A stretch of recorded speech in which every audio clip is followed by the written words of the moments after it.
Hello friends, आज का हमारा टॉपिक है अबाउट ब्लड ट्रांसफ्यूजन। तो ब्लड ट्रांसफ्यूजन क्या होता है, क्या उसके इंडिकेशंस हैं, कौन से ब्लड को हम कंपैटिबल ब्लड बोलते हैं, और क्या मैचिंग क्रॉस मैचिंग होती है, और क्या हजार्ड्स होते हैं ब्लड ट्रांसफ्यूजन के, इसको इस वीडियो के अंदर डिस्कस करेंगे। So let us begin the topic. तो ब्लड ट्रांसफ्यूजन का मीनिंग होता है ट्रांसफ़र ऑफ ब्लड और blood components from one person to another.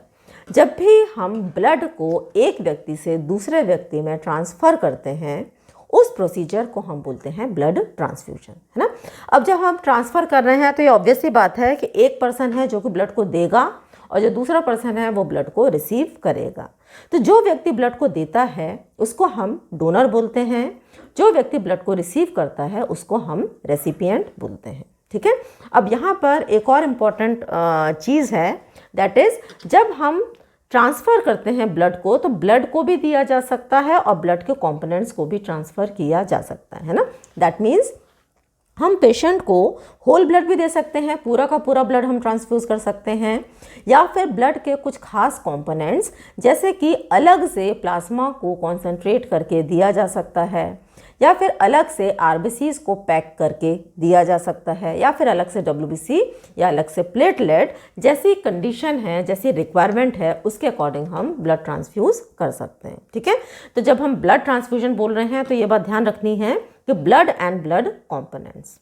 अब ये एक लाइफ सेविंग प्रोसीजर है। हाँ, ये बिल्कुल लाइफ सेविंग प्रोसीजर है, क्योंकि ब्लड ट्रांसफ्यूजन तब दिया जाता है कि जब जो मेन इसका जो इंडिकेशन है, दैट इज़ जब बहुत ज़्यादा हैमरेज होती है, पेशेंट की जो लाइफ है वो एक लाइफ थ्रेटनिंग कंडीशन में है पेशेंट, तो जो ब्लड है वो पेशेंट की जान को बचा सकता है, इसलिए ये एक लाइफ सेविंग प्रोसीजर है ना। अब कौन कौन से इंडिकेशंस है ब्लड ट्रांसफ्यूजन के? तो जो पहला and the most important indication है, दैट इज़ हैमरेज और ब्लड लॉस।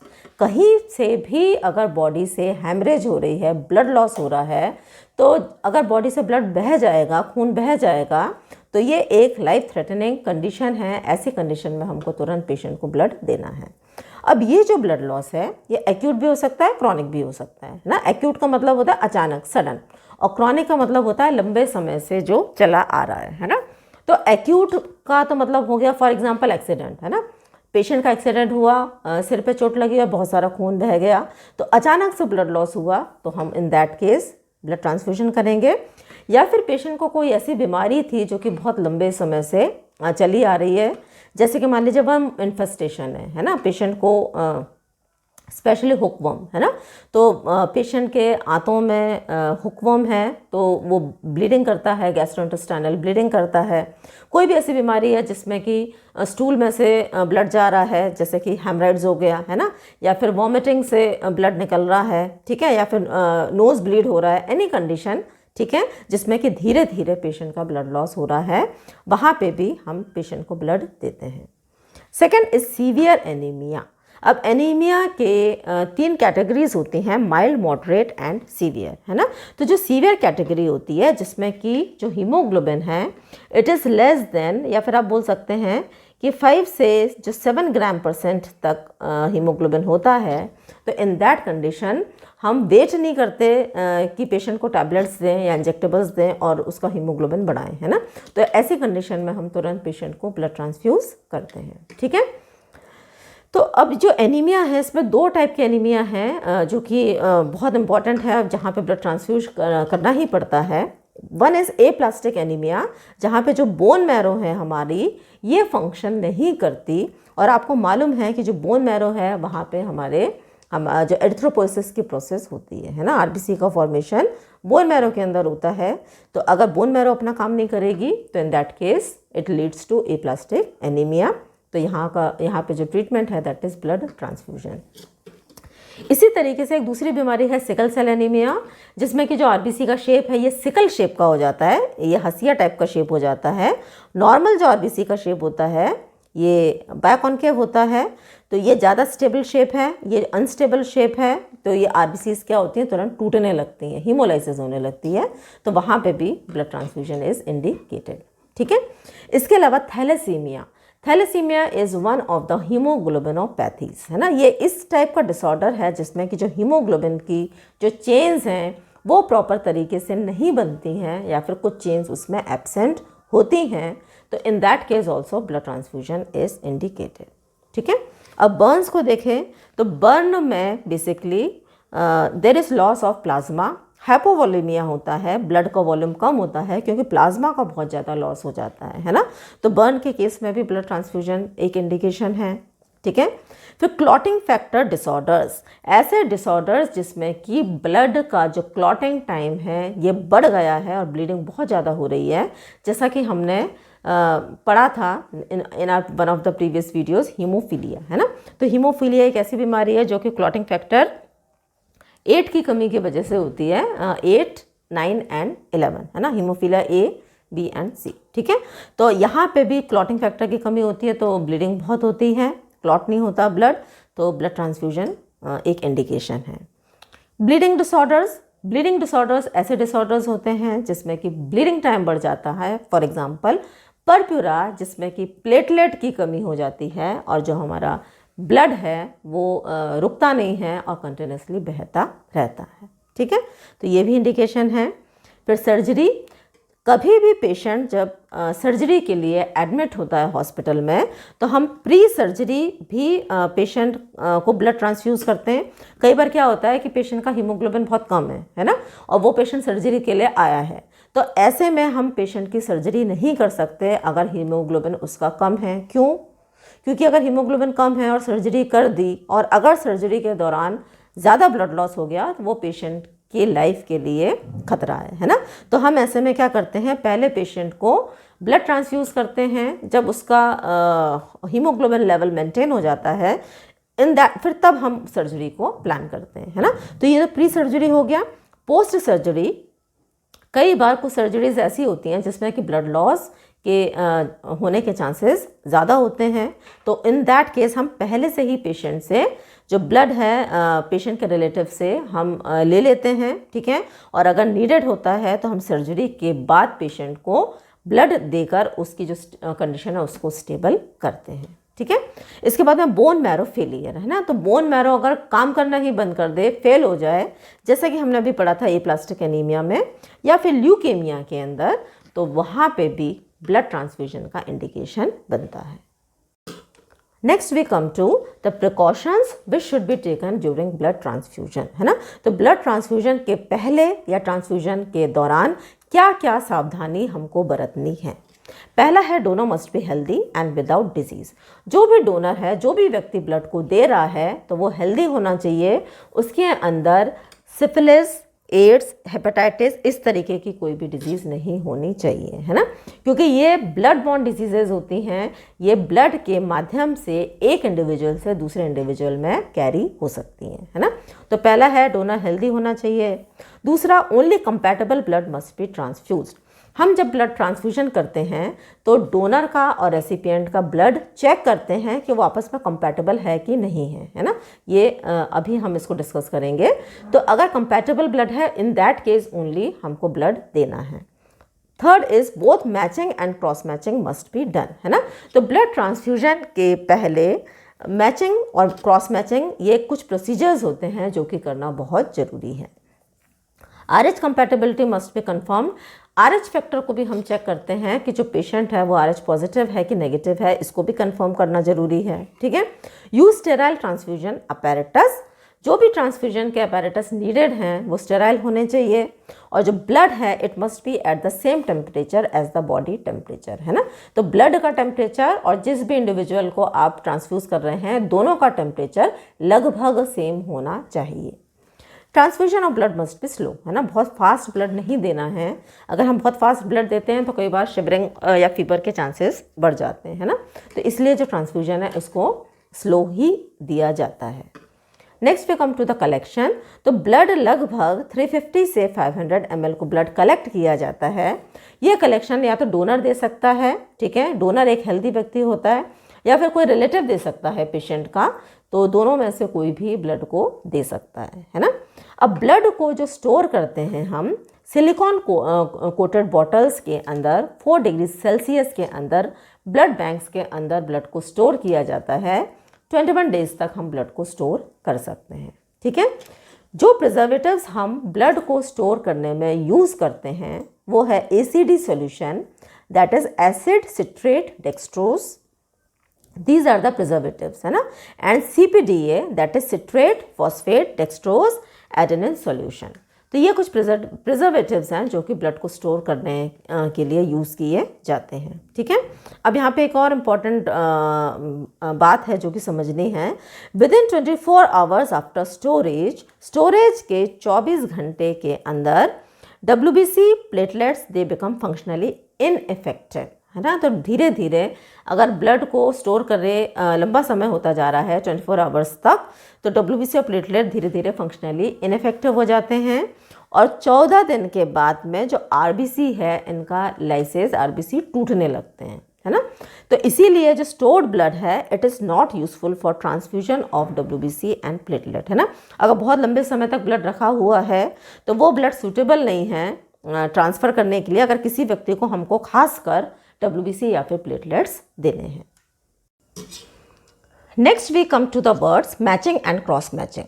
जब भी हम ब्लड ट्रांसफ्यूजन करते हैं तो ब्लड ट्रांसफ्यूजन के पहले हमेशा मैचिंग और क्रॉस मैचिंग की जाती है ना।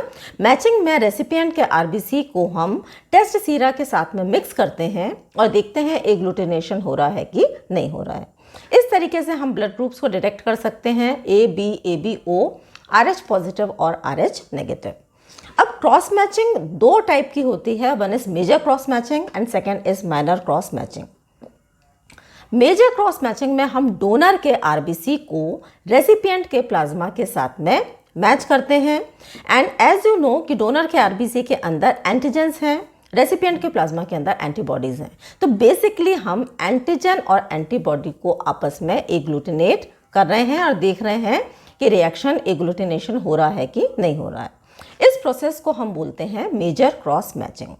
अब हम रिवर्स प्रोसेस भी करते हैं जिसमें कि डोनर के प्लाज्मा को रेसिपिएंट के RBC के साथ में मिक्स किया जाता है और देखा जाता है एग्लूटिनेशन हो रहा है कि नहीं, है ना। क्योंकि डोनर के प्लाज्मा में एंटीबॉडीज़ हैं और रेसिपिएंट का जो RBC इसके अंदर एंटीजन है, तो हम रिवर्स वे में भी मैचिंग को करते हैं जिसे हम बोलते हैं माइनर क्रॉस मैचिंग, है ना। अब हम इसको माइनर क्यों बोल रहे हैं इसको हम थोड़ा सा समझते हैं। देखिए, मान लीजिए देयर इज अ डोनर और यहाँ पे है रेसिपिएंट। डोनर का ग्रुप A है, रेसिपिएंट का ग्रुप B है, सॉरी।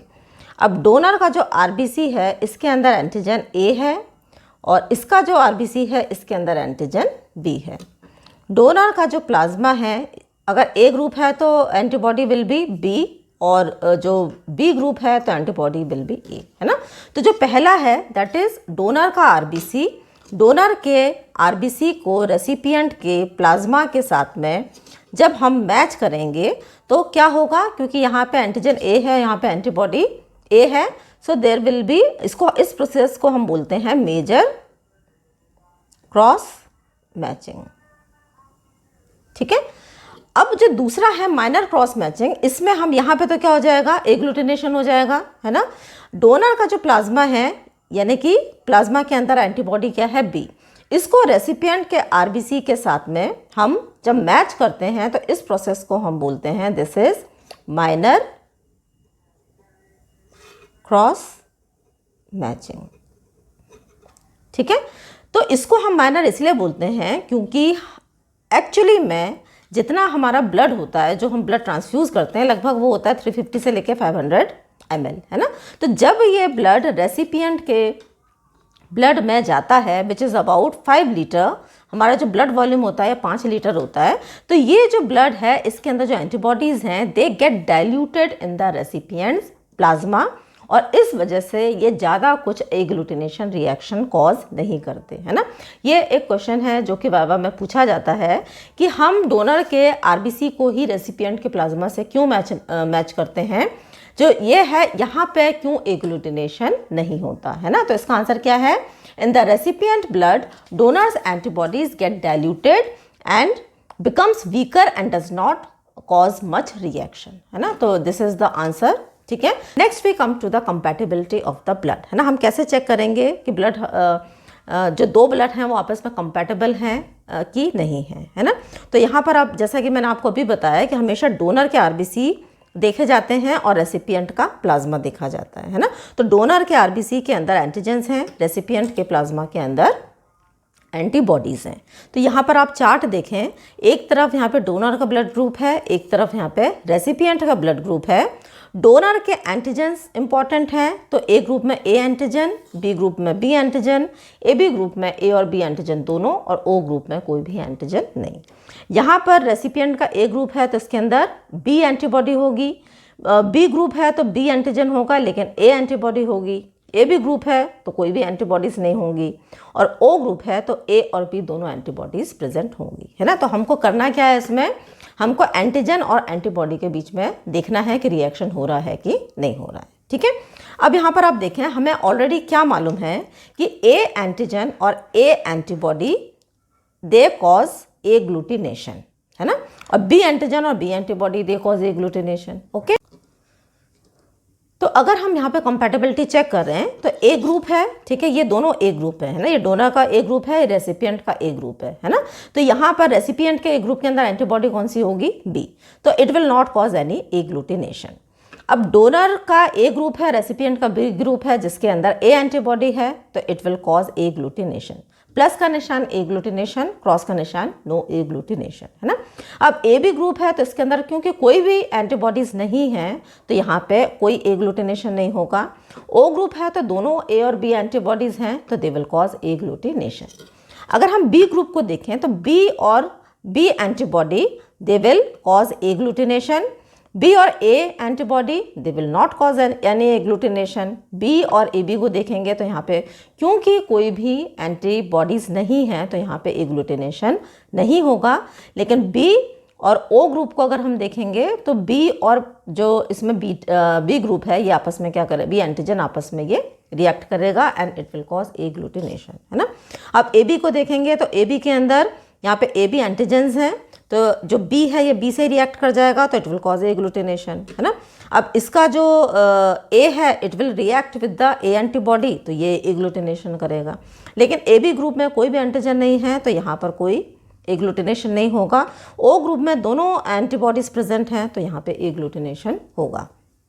ओ ग्रुप को देखें तो इसके अंदर कोई एंटीजन ही प्रेजेंट नहीं है तो यहाँ पर आपको कोई एग्लूटिनेशन देखने को नहीं मिलेगा। तो अगर आप इस चार्ट को ध्यान से देखें तो ए ग्रुप एक ऐसा ग्रुप है जहाँ पे कोई एग्लूटिनेशन नहीं हो रहा।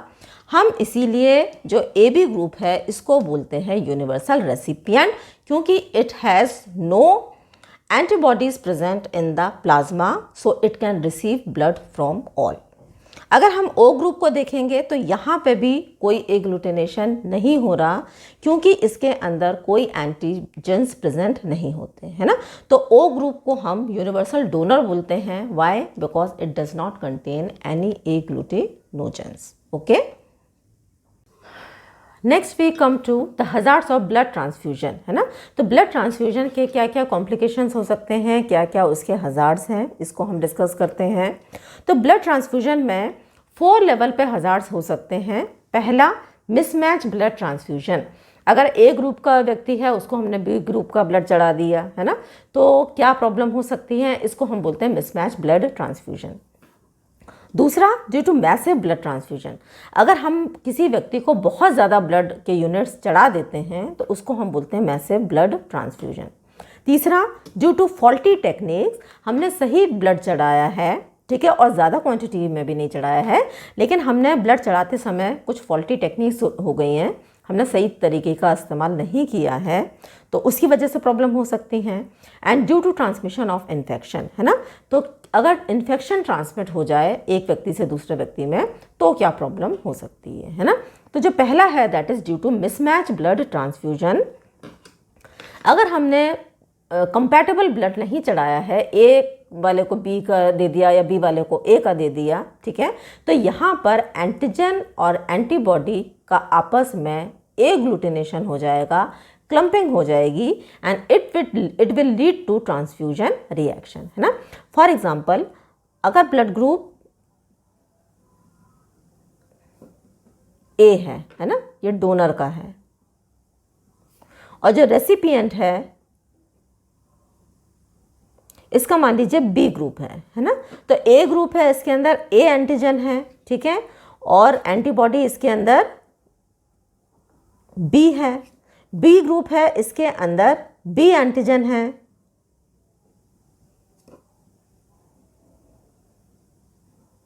और एंटीबॉडी इसके अंदर ए है ना। तो अगर ए एंटीजन है तो ये आपस में क्या कर जाएगी, रिएक्ट कर जाएगी, जिसको हम बोलते हैं क्लम्पिंग या फिर एग्लूटिनेशन, ठीक है। तो अगर ऐसा होगा तो ट्रांसफ्यूजन रिएक्शन होंगे जो कि माइल्ड से लेके सीवियर तक हो सकते हैं, है ना। तो माइल्ड फीवर हो सकता है, पेशेंट को चिल्स आ सकते हैं, ठीक है, लेकिन अगर सीवियर रिएक्शन होगा तो ये जो एंटीजेंस हैं ये रेसिपिएंट के एंटीबॉडीज़ के साथ में एग्लूटिनेट करेंगी, क्लम्पिंग करेंगी, जिसकी वजह से ह्यूमोलाइसिस होने लगेगी, है ना, ब्लड टूटने लगेगा।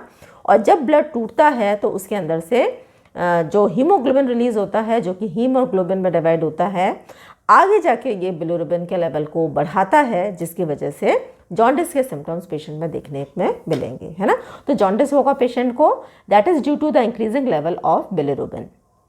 इसके अलावा कार्डियक शॉक भी हो सकता है, क्योंकि जब हीमोग्लोबिन आरबीसी के अंदर ना होकर डायरेक्टली ये ब्लड के अंदर ट्रैवल करेगा तो ये ब्लड की विस्कोसिटी को बढ़ाएगा। जब ब्लड की विस्कोसिटी बढ़ेगी तो हार्ट के ऊपर लोड बढ़ेगा, हार्ट को पंप करने में ज़्यादा एफर्ट लगेगा, which can lead to cardiac shock. इसी तरीके से जब ये हीमोग्लोबिन फ्रीली ब्लड के अंदर ट्रैवल करेगा तो ये यूरिन में भी फिल्टर होने लगेगा, which will lead to haemoglobinuria and it can lead to renal failure, है ना। तो ये क्या होगा, हर जगह जाके हीमोग्लोबिन ये फंस जाएगा, ठीक है, रीनल ट्यूब्यूल्स को ब्लॉक कर देगा and it will lead to renal failure. इसके अलावा एलर्जिक रिएक्शंस भी हो सकते हैं, जिसमें कि रैशेस आ सकते हैं और पेशेंट शॉक में भी जा सकता है, ठीक है।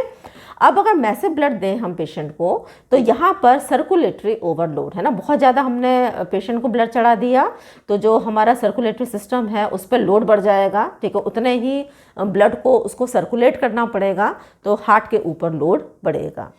Then hyperkalaemia, that means increase in potassium level in the blood, है ना। तो जो पोटेशियम का जो लेवल है, increase in potassium in blood, potassium का लेवल बढ़ जाएगा तो हाइपरकैलेमिया के सिम्टम्स पेशेंट के अंदर डेवलप होने लगेंगे, है ना। हाइपोकैल्सीमिया का मतलब होता है decrease in calcium level in blood, है ना। तो यहाँ पर हाइपोकैल्सीमिया के सिम्टम्स टेटनी फॉर एग्जांपल ये पेशेंट के अंदर देखने को मिलेगी, है ना। देन हीम सिडरोसिस, हीम का भी डिपोजिशन ब्लड के अंदर बढ़ जाएगा, हीम सिड्रोसिस भी यहाँ पर देखने को मिलेगी। अब ड्यू टू फॉल्टी टेक्निक्स अगर हम देखें तो थ्रोम्बोफ्लेबाइटिस हो सकती हैं, जो वेन्स हैं इनका इन्फ्लेमेशन हो सकता है, और अगर ब्लड देते समय एयर बबल भी चला जाए सर्कुलेट सिस्टम के अंदर तो एयर एम्बोलिज्म भी हो सकता है, ठीक है। अब due to transmission of infections, वैसे तो जो भी ब्लड दिया जाता है उसकी थरो चेकिंग होती है, ठीक है, ऐसा कभी भी नहीं होता कि डायरेक्टली एक पेशेंट से हम दूसरे पेशेंट के अंदर ब्लड ट्रांसफ्यूज़ करें। हमेशा ब्लड को कलेक्ट किया जाता है, वो ब्लड सर्टन प्रोसीजर्स के थ्रू गुजरता है, उस ब्लड के अंदर हम चेक करते हैं कि कोई इन्फेक्शन तो नहीं है ना। तो ये सब चीज़ें हम प्रायर ही चेक कर लेते हैं। तो HIV, hepatitis B and A, syphilis which is a sexually transmitted disease and AIDS और HIV तो एक ही है, सॉरी, है ना। तो ये कुछ ऐसी बीमारियां हैं जो कि ब्लड के माध्यम से एक व्यक्ति से दूसरे व्यक्ति के अंदर ट्रांसफ़र हो सकती हैं, है ना। तो अगर ट्रांसफ़र हो गई तो फिर उसके सिम्टम्स भी पेशेंट के अंदर आ जाते हैं, ठीक है।